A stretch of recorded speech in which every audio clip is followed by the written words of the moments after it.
Hi everyone. Today we're going to talk about a moment that changed how the world thinks about power. A moment where pride could have taken the wheel, but instead humility quietly slipped into the driver's seat. You'll never believe how one president refused the throne while the cameras rolled. And it worked. So before you get comfortable, take a moment to like the video and subscribe. But only if you really like what I do here. Drop your location and the time you're watching this. I love seeing where we all tune in from.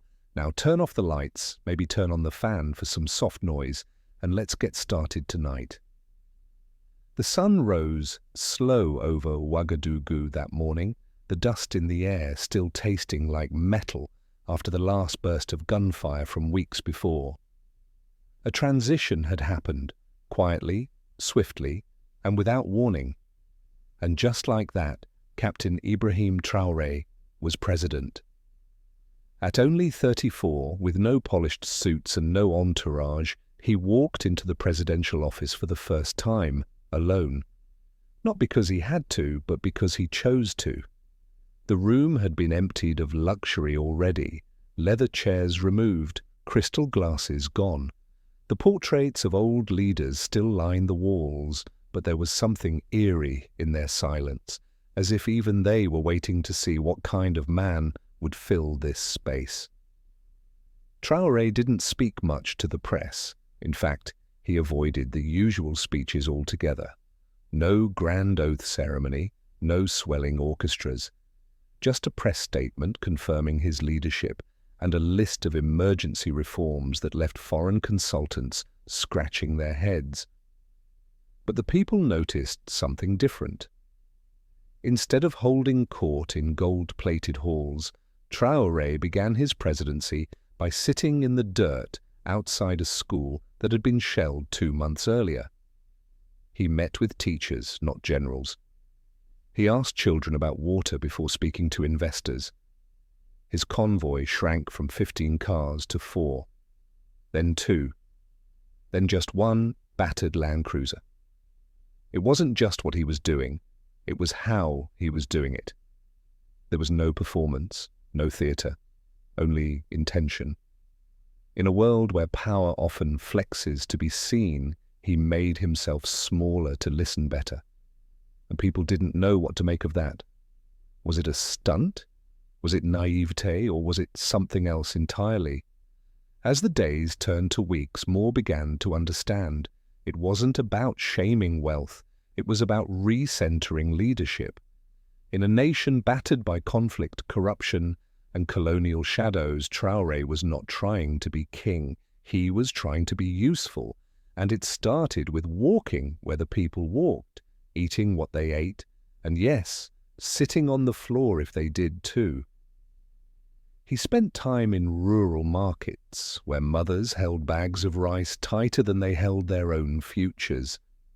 He visited soldiers not with orders, but with questions. And when asked by a young boy why he wore no armor, he replied softly, "If you don't wear fear, you don't need armor." But there's something that's easy to forget. Humility doesn't protect you from enemies. In fact, sometimes it draws them faster. And not everyone liked what Traoré represented. Whispers of discontent echoed louder from boardrooms than from battlefields. Some foreign advisors pulled out. Diplomatic meetings got frostier. There were murmurings of incompetence. How could a president lead without commanding respect the traditional way? But Traoré didn't shift. He showed up to a memorial for victims of a mining disaster, wearing plain fatigues and no bodyguards. He read the names of the dead, slowly, without fanfare. One mother clutched his arm afterward and sobbed. He held her hand for several minutes.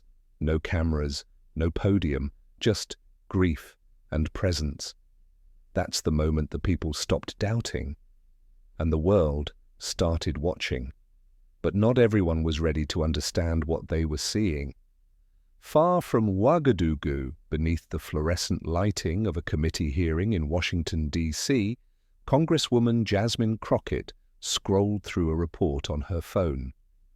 It was another long session filled with posturing, polished speeches, and grand performances that felt more rehearsed than real. But the name that caught her eye was different. Traoré. She paused. Between the predictable noise of national debates, the story of a young president refusing comfort struck a strange chord in her. It felt familiar. Not in the details, her world was one of polished shoes, procedural language, and tight media sound bites, but in the energy. Like Traoré, Jasmine hadn't walked the red carpet to her role. She came from the ground up, activist roots, courtroom grit, and a sharp tongue she'd learned to wield carefully but powerfully. But somewhere in the climb, she'd seen how the system expected leaders to perform, not just serve. And that always felt wrong. She remembered her first year in Congress when colleagues advised her on the look she should have, the words she shouldn't say, and the committees she should avoid if she wanted to be taken seriously. What they meant was, don't be too real, don't be too loud, and definitely don't be too black. But Jasmine never did know how to stay quiet when dignity was on the line. As she read more about Traoré's silent leadership in Burkina Faso, something clicked. This wasn't about Africa, it was about truth. It was about the kind of power that didn't draw strength from titles or applause. It drew strength from integrity. She closed the tab and looked around the room. The conversation had moved on to campaign donations. It was all statistics now, talking points. Jasmine thought about the school in Burkina Faso where Traoré had sat on the ground with students who had nothing but torn notebooks and hope. She thought about the time she walked out of a meeting because a developer referred to a community she grew up in as a blight. They had called her emotional. She had called it honest. And deep down, she knew humility in places of power is seen as weakness only by those who are afraid of it. That evening, after her meetings ended, Jasmine wrote a short op-ed on her blog, something she hadn't done in months. She didn't name Traoré directly. She didn't need to. She simply told a story of a leader who was brave enough to not perform for the world. She hit publish and closed her laptop. What she didn't expect was the quiet wave that followed. Emails from young organizers, degrees from former students, a tweet from a journalist saying, "Someone in Congress is finally speaking from the soul again." That kind of feedback didn't come from donors, it came from real people. The next day, Jasmine wore sneakers to a press briefing. It wasn't a protest. It wasn't even planned. It was just honest. She spoke softly, avoided drama, and walked away before the cameras got too loud. Some laughed, others rolled their eyes. But a few noticed the shift. Somewhere in Burkina Faso, a teacher showed her students that clip of Jasmine walking away from the podium. No podium behind her, no applause ahead, just presence. And for the first time in a long time, those two worlds, one in the Sahel, the other on Capitol Hill, quietly nodded at each other in recognition, not in words, but in a shared understanding that the truest form of power doesn't raise its voice, it just stands still and listens. Jasmine didn't plan to change the game, only to stop playing one. And sometimes that's even more dangerous. When you reject the script everyone else follows, they don't always admire you. Sometimes they come for you. Within a week of her quiet blog post and low-key press moment, the backlash began. Cable networks questioned her decorum. Anonymous sources floated stories about her lack of professionalism. Political insiders whispered that she was going rogue. But Jasmine didn't flinch. She remembered a clip she had seen of Ibrahim Traoré refusing to speak at a defense summit because the invitation came with conditions he didn't accept. The silence that followed on that stage was more powerful than any speech. She wanted that kind of courage, not to resist for drama's sake, but to resist because the soul demanded it. Still, she wasn't made of stone. The political machine was loud. Her staff felt the tension. Donors sent polite warnings. Old colleagues turned cold in the halls. Yet something remarkable was happening at the margins. A group of high school students from Oakland sent her a handwritten note thanking her for not acting like a robot. A mother in Detroit messaged her saying, "Your voice sounds like someone who remembers what it's like to be tired." And, most surprisingly, a quiet letter arrived from a Burkinabe immigrant who now worked in D.C. as a translator. It was brief. Just a folded piece of paper slipped into her office mailbox. No return address. It read, "My president wears humility like a shield. Now I see that some Americans do too." That was all. It shook her. Because for the first time in weeks, Jasmine realized this wasn't about appearances. It wasn't even about her. It was about possibility. The possibility that leaders across oceans, separated by language, race, even strategy, could still echo each other's spirit when they lead with integrity. Meanwhile, Traoré was facing new storms of his own. Foreign interests were trying to dig into Burkina Faso's mining contracts. Aid money was delayed. The press grew hostile. Some accused him of weakening the country by refusing to accept certain international deals. But he held the line. He cut his salary in half and funneled the difference into teacher stipends. He removed unnecessary security around government buildings and reallocated that budget to rural clinics. When an advisor warned that these moves would lower his global standing, Traoré simply asked, "Which people matter more, the ones with cameras or the ones without shoes?" And maybe that's when the world finally started listening. Not the entire world, not the powerful nations, but the quiet ones. The ones who knew that real leadership didn't come from a stage, it came from the ground. Back in Washington, Jasmine held a closed-door meeting with a small group of freshman lawmakers. No media, no formal agenda, just a circle of chairs and a question. What if we stopped pretending? The room went still. Not everyone agreed, but one congressman from the Midwest said something she wouldn't forget. "The most dangerous thing you've done isn't breaking rules. It's reminding people we could have been honest all along." She smiled. Not because she had won anything, but because someone had finally understood. And far away in the dry winds of Burkina Faso, a president with dust on his boots walked slowly through a village where no cameras had ever arrived. He wasn't alone. He was being followed by barefoot children, who weren't asking for selfies. They were asking for stories. And he told them, softly, about a woman in America who had chosen truth over applause. The ripple was no longer subtle. It was a low tide pulling people inward, not with noise, but with gravity.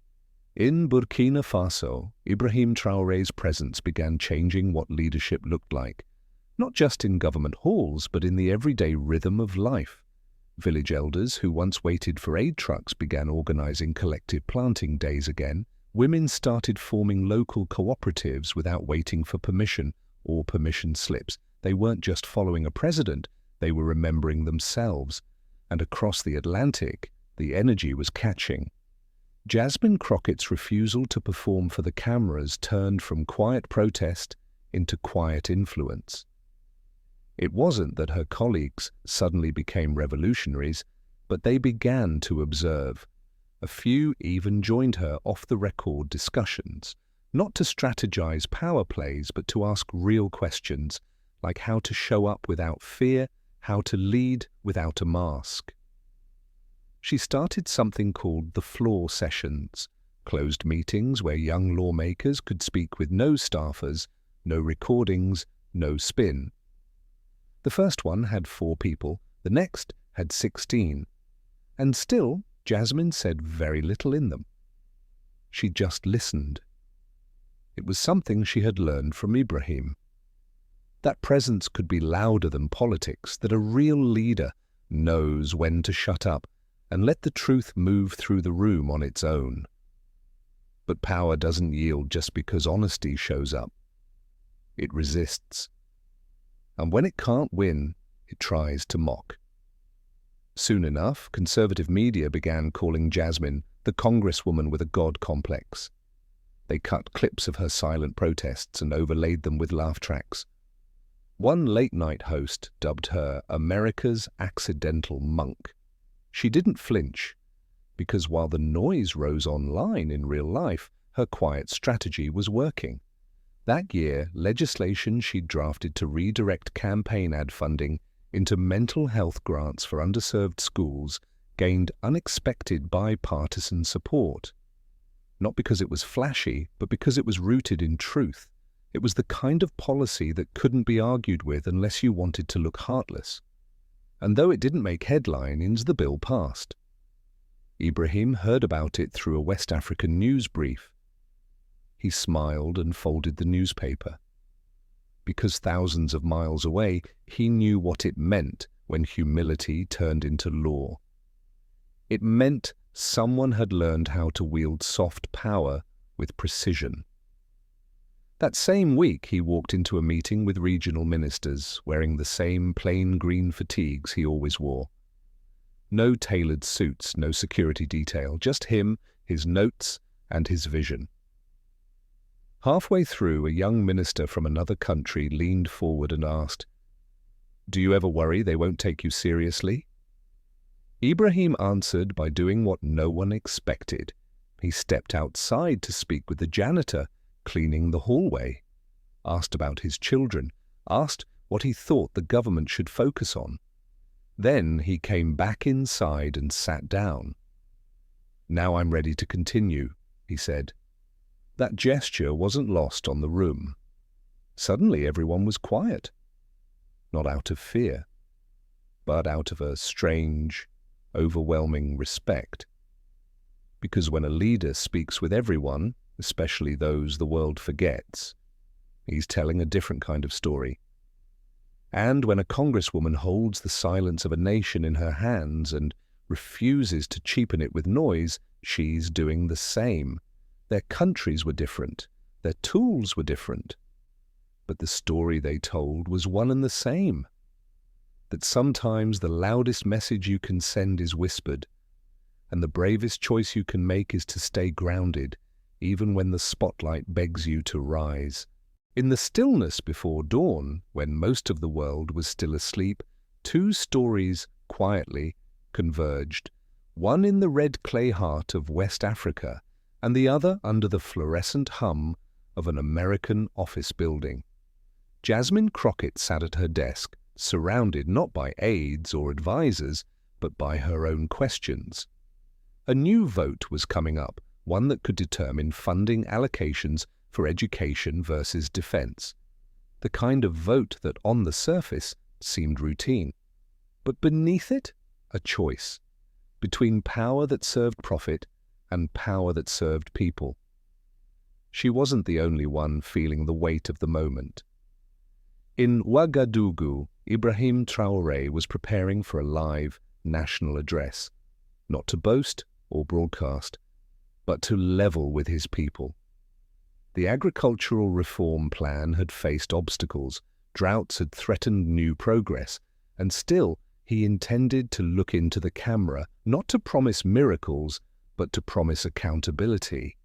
They did not know one another, but in spirit they were walking the same path.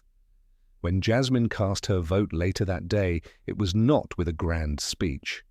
She simply walked to the podium, pressed her choice, and walked away. No interviews, no sound bites. But as she exited, a new intern stood by the hallway and whispered, "Thank you." She turned, surprised. "For what?" she asked. "For proving you can do this job without selling yourself," the intern said. That was the moment she knew the impact wasn't in the policy not only, it was in the permission it gave others to choose dignity, even in rooms that rewarded performance. Traoré, meanwhile, ended his speech by addressing the youth directly. No script, just his voice, worn but unwavering. He told them the truth that rebuilding a nation would take more than passion. It would take patience and unity and humility, and that he wasn't asking for blind loyalty, only shared responsibility. When he walked out of the studio, there were no reporters, just a gardener watering the plants near the exit. The president paused. "Everything okay here?" The gardener nodded. "Yes, sir. The roots are taking." Those words stayed with him all night. Because that's the truth about power. It's not about how high it climbs, but how deep it roots. And in a world obsessed with image and noise, it takes a rare kind of leader to embrace humility not as a tactic, but as a compass. Back in Washington, Jasmine quietly declined an invitation to appear on a major news show. She chose instead to spend her evening with a local community board meeting, listening to single mothers discuss zoning issues and transit routes. A journalist later asked her why she passed up a big chance to shape the national conversation. Her answer was simple. You can't shape a conversation if you don't first learn to listen. Both she and Traoré would go on to face harder days, tougher choices and louder opposition. But their legacy would never be the headlines. It would be the stories told in the quiet corners of society of people who, because they saw someone lead with humility, believed they could too. In the end, they taught us something rare. That real power doesn't scream, it doesn't dominate, it doesn't perform. Real power listens, waits, builds. And when the world finally listens back, it's not because it was forced, but because something deep inside finally recognized the truth. Let's slow down now, because this story of Jasmine Crockett and Ibrahim Traoré isn't just about political courage. It's about a deeper kind of strength, the kind that doesn't demand the spotlight but quietly shifts the atmosphere in any room it enters. You've felt it before, when someone speaks with intention instead of volume, or when a person holds their ground without raising their voice. That's the strength we saw in both of them. That's the strength we need more of. Traoré could have led with fire and fear. He had every reason to. His country had been scarred by decades of political betrayal, foreign manipulation, and internal instability, but instead he walked into the presidency with an old soul and young eyes. He didn't look for legacy, he looked for roots. And because he did, a new generation of Burkinabe youth began to see their own land not just as something to survive, but something worth building on, something worth protecting. He taught them that true leadership is less about lifting yourself up and more about lifting others into place. And Jasmine Crockett, she could have cashed in. She had the charisma, the intellect, and the platform to ride the media waves, to shape a brand and ride it to the top. But she chose silence when others shouted. She chose restraint where applause waited. And because of that, she made space for others, not just voters or staffers, but fellow lawmakers, to imagine that maybe dignity had a place in politics after all. When she sat down and let the work speak louder than her words, she gave something rare to America, an example of grounded leadership in a world addicted to performance. And by doing so, she reminded us that power without humility is just ego wearing a suit. So here's the lesson, the one tucked quietly beneath the noise of our world. We're all told to chase visibility. But sometimes, the most powerful thing you can do is become invisible for a moment, so someone else can be seen. We're told to dominate rooms. But maybe the real strength is in transforming them gently, with presence. And maybe, just maybe, we've been measuring power the wrong way all along. So I want to ask you, where in your life can you show up like Ibrahim? Where can you lead without needing the title? Or like Jasmine, where can you choose stillness, even when noise would get you noticed faster. Leave your thoughts in the comments below. Your perspective might help someone else reading through. And if this story inspired you, take a moment to subscribe and help keep this channel alive. These stories take time, energy, and heart to tell, and your support is what helps me keep going.